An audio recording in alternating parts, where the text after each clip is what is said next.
At a busy train station, a blinding white light suddenly pours through the high windows. A homeless man, dozing on a bench, squints and turns around, only to see a man appear out of nowhere in the middle of that light. The stranger is Prot. He calmly looks around like he just stepped off a bus, not out of thin air. At the same moment, two kids shove an elderly woman to the ground, snatch her purse, and bolt through the crowd. Prot immediately bends down to help the old woman back to her feet. Right then, the police rush in, see Prot crouch beside the victim, and assume he's a thief. Before they can grab him, the homeless man and the woman both quickly explain that Prot wasn't the one who attacked her. One of the officers turns to Prot and starts asking routine questions. Is he traveling? Does he have a ticket? Prot says he just arrived, but he's done traveling for now. When they ask about his luggage, he simply replies that he doesn't have any, and that he didn't come by train at all. The cop, now suspicious, tells him to remove his sunglasses. Prot refuses, explaining that this planet is way too bright. The officers don't know what to do with this strange, polite man who seems to have appeared from nowhere, gives bizarre answers, and won't show his eyes. In the end, they arrest him and bring him in for evaluation. When the police question the homeless man again, asking which gate Prot came out of, the man insists Prot didn't come through any gate at all. He was just suddenly there. A month later at the Manhattan Psychiatric Institute, DR. Mark Powell is in session with Ernie, a patient terrified of the outside world. Ernie won't remove his face mask until Mark shuts the windows, seals the room, and reassures him the air is safer. He rants about germs on everything, the cafeteria food, the door handles, the air itself. Mark listens patiently, trying to pull Ernie back from his obsessive fear. Once that session ends, a nurse informs Mark that a new patient has been transferred from another hospital. Curious, Mark heads down to the observation lab and sees Prot for the first time through a one-way window. Prot stands calmly, sunglasses still on, seemingly unbothered by the medical staff circling around his case. The other doctors fill Mark in. The police brought Prot in after suspecting drug-induced hallucinations. Blood work, toxicology, and scans all came back clean. No drugs, no head trauma, nothing abnormal. He shows no signs of concussion or neurological disease. He insists he's from another planet. With nothing concrete, they labeled him with amnesia and delusional disorder. They tried a heavy cocktail of medications, but his behavior hasn't changed at all, which puzzles everyone. They found no identification on him, and no missing person report matches his appearance. The only items in his pockets were a pencil and some papers covered in strange symbols that no one can decode. Soon after, Prot is brought into Mark's office for an official session. Prot immediately comments on Mark's choice of words and mannerisms, noting them like a scientist observing a specimen. He reaches for a red apple from bowl, saying it's his favorite fruit. He tells Mark he knows everyone thinks he's crazy, but insists he's not. Prot explains that he does feel homesick, because his home is a planet he calls K-PAX, heard here's K-PAX, roughly 1,000 light-years away in the Lyra constellation. He says he traveled to Earth by riding on beams of light, moving many times faster than anything humans have reached. When Mark asks why Prot looks human if he's truly an alien, Prot answers calmly. On K-PAX, he has a K-PAXian form. Here, he simply appears in a shape that makes sense to humans. Prot says this isn't his first visit. He claims he's been to Earth several times, exploring dozens of worlds like a cosmic tourist. He's fascinated by planets that are still in early stages of social evolution, like Earth. Later, in the common room with the other patients, how he approaches Prot. Fascinated. He asks what K-PAX is like. Prot casually describes 7 purple moons hanging in the sky and 2 suns lighting up his world. The patients listen, torn between wonder and disbelief. Meanwhile, Mark goes home to his wife Rachel and their daughters. Rachel tries to talk to him about the girls, about plans, about life. But Mark is mentally somewhere else, replaying Prot's words and behavior in his head. He barely hears a thing Rachel says. The next day, Mark plays a recording of his conversation with Prot for his colleagues. From the taped sessions they've learned, Prot says he has visited 64 planets. He claims he arrived on Earth 4 years and 9 months ago. He states he is 337 years old in K-PAX terms. The team starts throwing around diagnostic ideas. Schizophrenia, elaborate delusional system malingering, but they hit the same wall. No drug or sedative has affected him. At one point, Mark even jokes that maybe Prot is an alien. The others laugh it off, but Mark's not entirely sure he's joking. In their next session, Prot calmly peels a banana, but instead of removing the skin, he eats it with the peel on. Mark asks about reproduction on K-PAX. Prot says that for his species, the process is incredibly painful and not something they romanticize the way humans do. As they talk, Prot frequently pauses to jot notes in a small notebook. He explains that he's writing a field report about Earth, just like he does for every world he visits. After the session, Prot returns to the common room and greets all the patients by name, despite having just met them. Bess sits silently in a corner. She never talks, never reacts. Everyone says she's locked inside. Ernie explains that Bess believes if she opens her mouth, smoke will pour out and consume everything. She was brought here as a child after her house burned down. Howie insists the fire had been electrical, not her fault, but the guilt never left her. Another patient, Doris, refuses to leave her room. She has her lunch brought in and eats alone. A nurse tries to coax her out, and she responds by yelling and throwing food at his face. Prot gently approaches her doorway and notices her table set for two, as if she's eternally waiting for someone. He politely asks if he may join her for a meal. Doris, flattered, calls him a gentleman, quickly fixes her hair, and admits she's been waiting for someone for 11 years. Back in the lab, one of the doctors shows Mark the latest test results. Prot definitely has an unusual sensitivity to bright light. Even more bizarre, he appears to see into the ultraviolet spectrum, something typical human eyes cannot do. During their next session, Mark darkens the office, lights off, blinds closed. Prot slowly removes his sunglasses for the first time, revealing clear, alert eyes. Mark asks about Prot's family. Prot says there's no such thing on K-PAX. Children are raised communally. There are no parents, no marriage, no government, no written laws. On his world, crimes aren't punished with revenge or mirror damage. An eye for an eye is seen as primitive and irrational. Conflict is dealt with at a fundamental level, not by hurting someone back.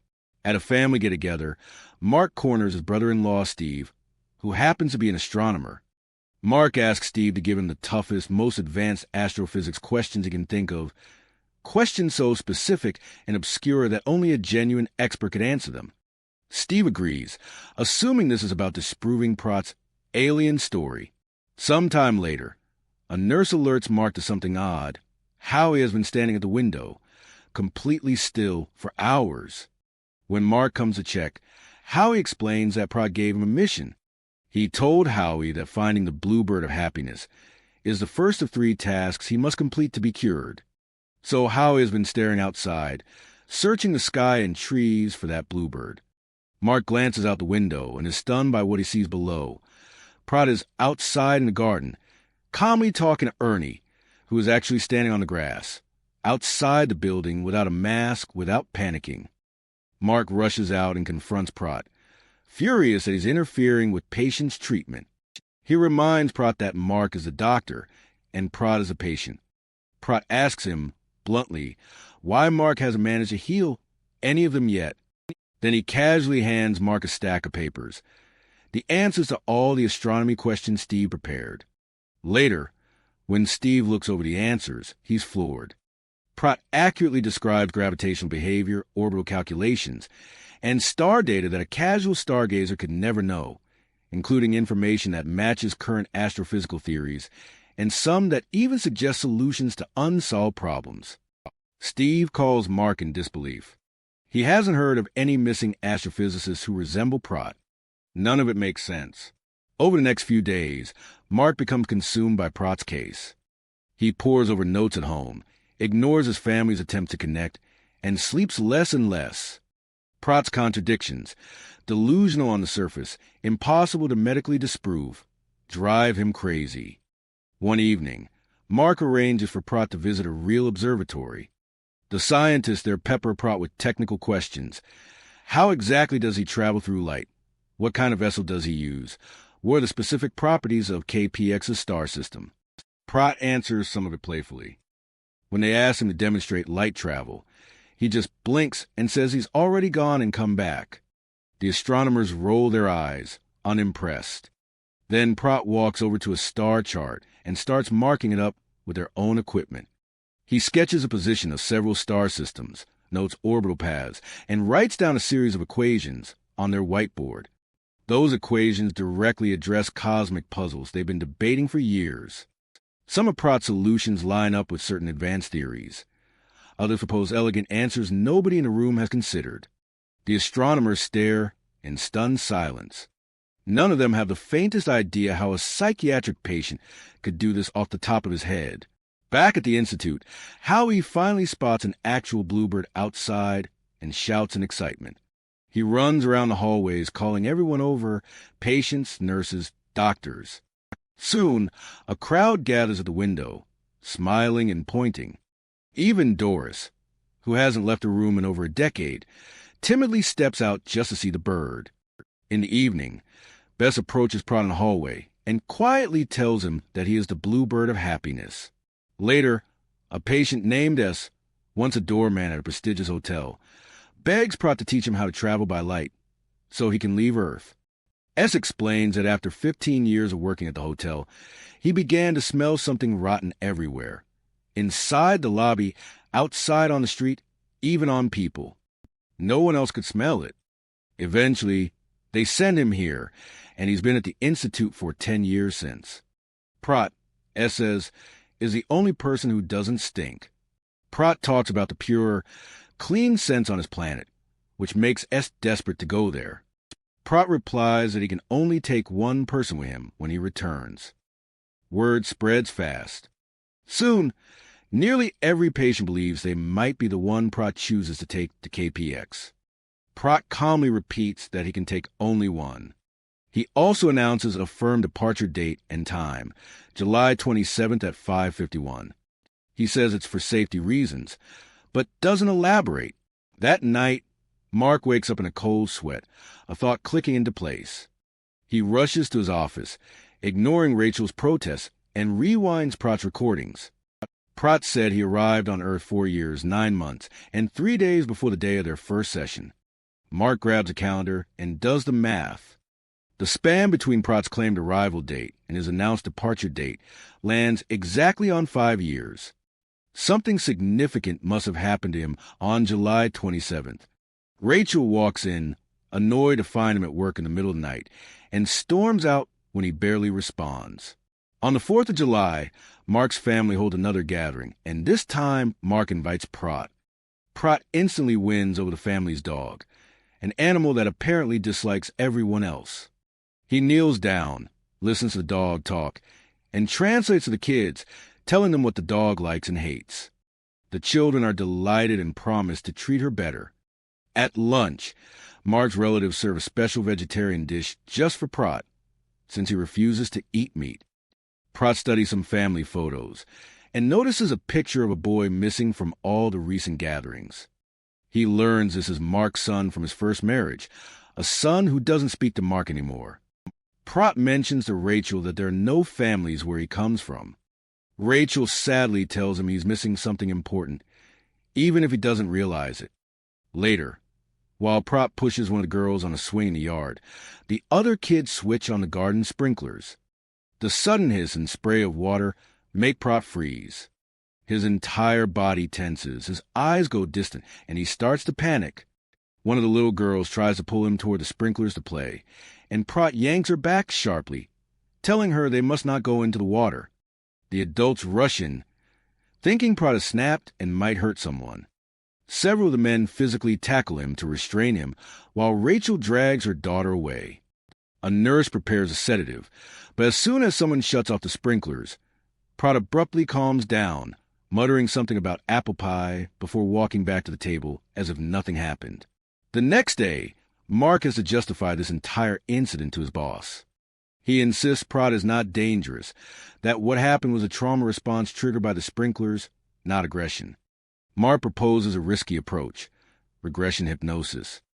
He wants to dig into Prot's past, convinced that July 27th and the water reaction are tied to some horrible memory. His superiors are wary, but Mark feels the clock ticking toward Prot's departure date and insists. When Mark goes to find Prot for first regression session, the other patients casually tell him Prot left the building to go visit other countries before he leaves. The staff rushes to check the entire institute. Prot is nowhere inside. The doctors panic and call the authorities. 3 nights go by. Mark spends his evenings calling shelter, hospitals, and police stations. Every answer is the same. No Prot, no mysterious John Doe with sunglasses. Eventually, Mark passes out at his desk.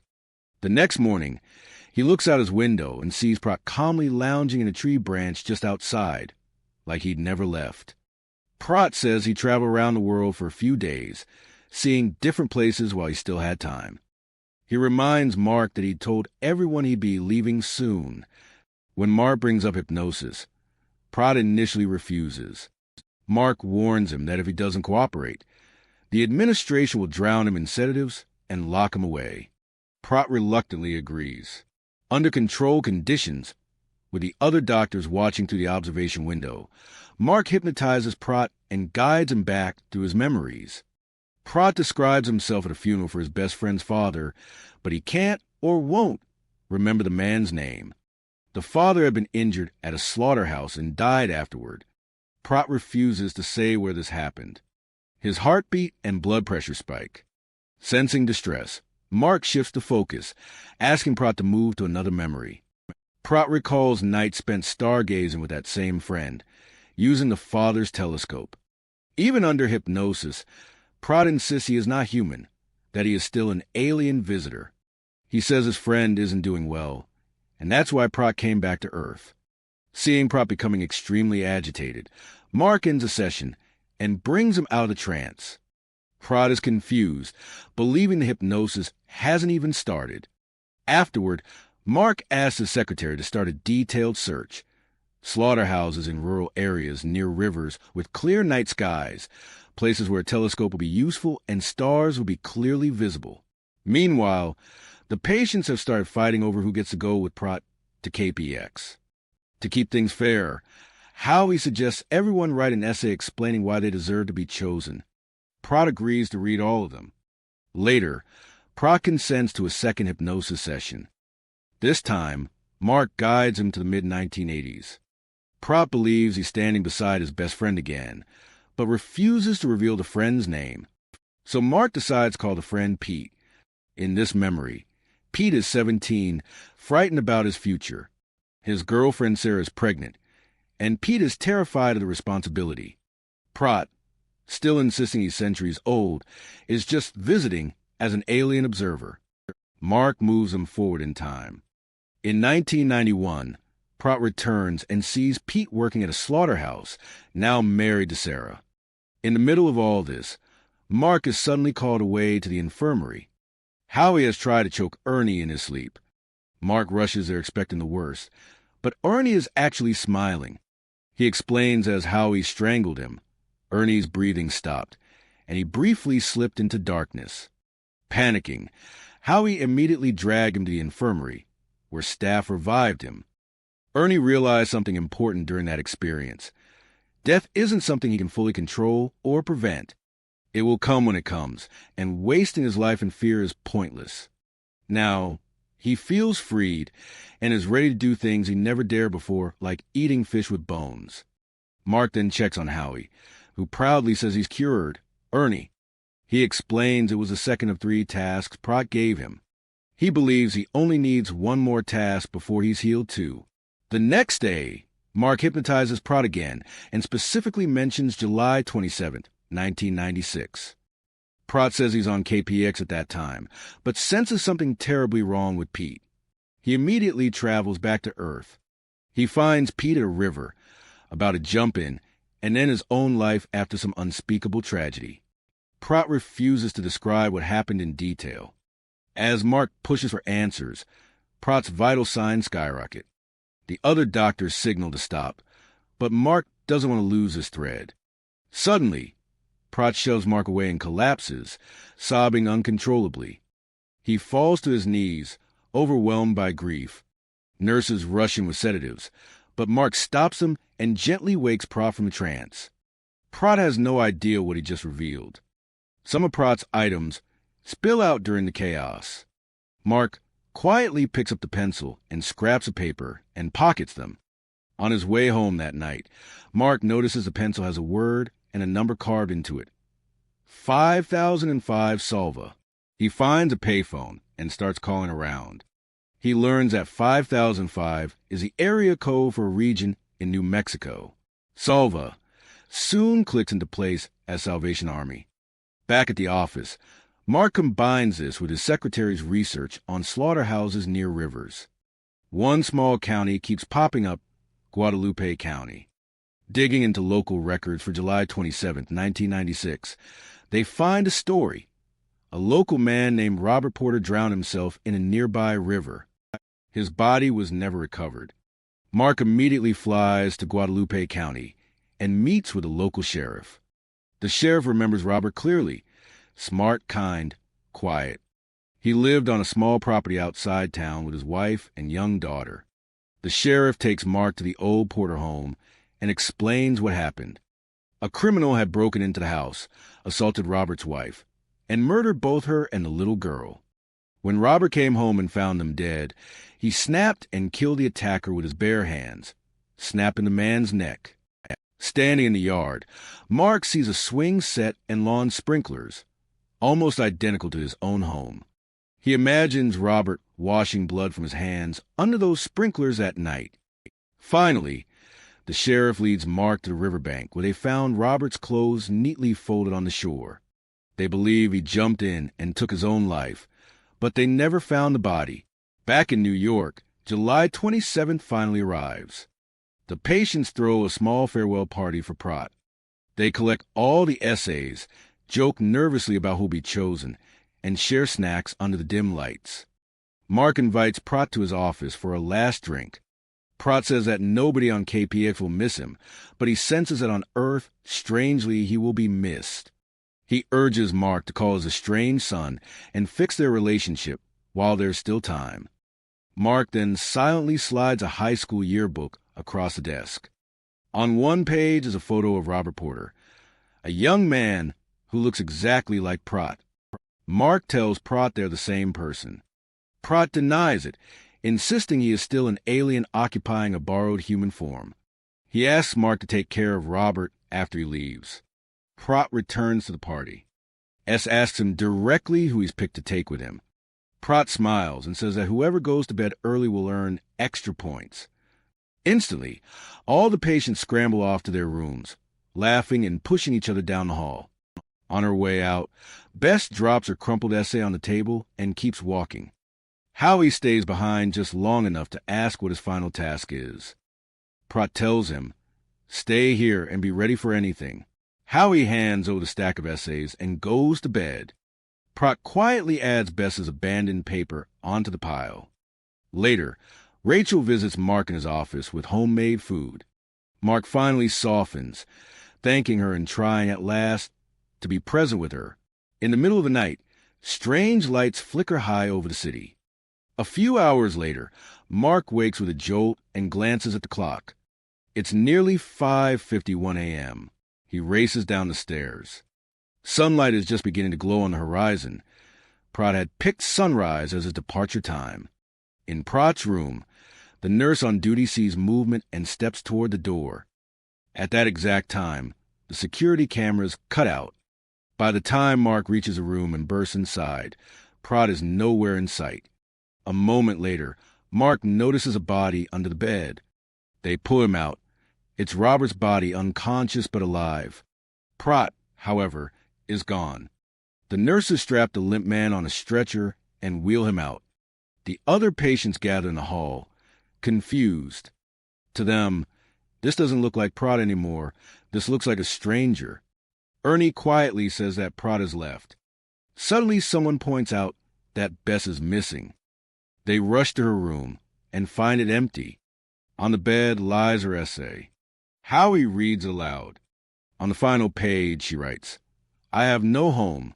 Everyone realizes she was the one Prot chose." In the days and weeks that follow, Mark continues to visit the catatonic man who once housed Prot. Officially, he's now just Robert Porter, unresponsive and motionless. Prot's essence is gone, but the body lives on. Mark believes the truth is this. Prot really was an alien consciousness that took over Robert's empty shell after Robert attempted to self-delete in that river. Coming to Earth allowed Prot to move that mindless body around and help others. When the trauma of sprinklers and hypnosis triggered Robert's memories, fragments of his original personality bled through. Prot said he could only take one person back because he needed a fresh body for the journey. That person was Bess. Her no home line made her the perfect candidate. Mark sits with Robert and talks to him, even though Robert never responds. He tells him how each of the patients is doing better now. Ernie eating fish with bones, Howie calmer, Doris leaving her room, the others more hopeful because of Prot's presence. No one ever finds Bess. She simply vanishes from the world, as if she truly left with Prot. After work one day, Mark goes back to the train station where his story began. He stands there, nervous but determined, and finally finds the courage to reach out to his estranged son.